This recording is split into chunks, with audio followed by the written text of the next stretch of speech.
This is TWiT. Now let's talk about lighting.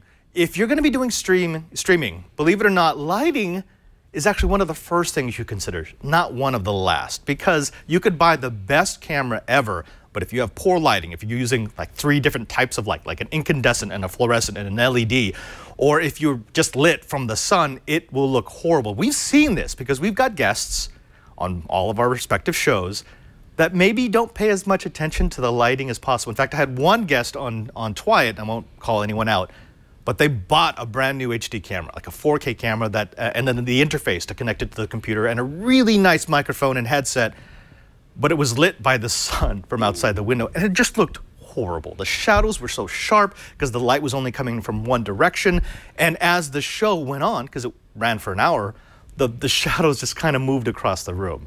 You've seen that too, right? I have, and I think it's hard sometimes. I don't want to make a gross generalization, but I'm going to make a gross generalization that men often aren't as concerned, or they don't think they should be concerned, so they're like, oh, it's fine. But you're trying to keep the person's attention, so do whatever you can to use the best light, to just to look as good as you can. There's no shame in it. If you want to live stream yourself, this is your business, whether you're male or female, try to do everything you can to not make the picture look bad. Yeah, and especially with vlogging. The thing is, they're staring right at you. And if they're staring right at you for 5, 10, 15, 30 minutes, whatever it might be, they will start to see all the imperfections. And you're not doing yourself any favors by going cheap on the lighting.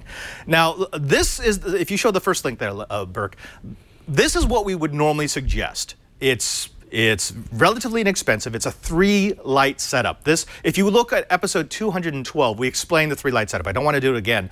But you have a main light, which is slightly off-center with not so much spread that it whites out the background. You have a hair light, which is above and slightly behind the subject. That's that overhead one. What that will do is it will separate them from the background, so they're not just blending in. It's not just all one big blob of color.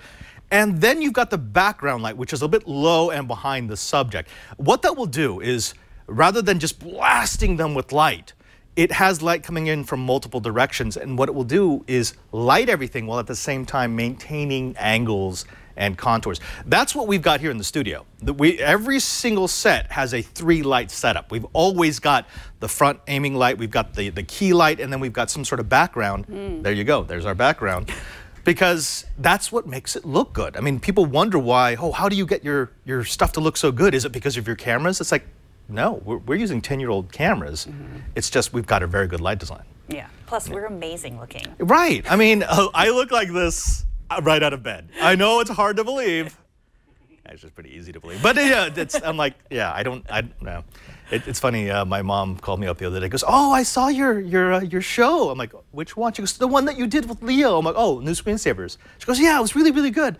And there was this pause. She goes, have you thought about using makeup? I'm like, oh, thanks, Mom.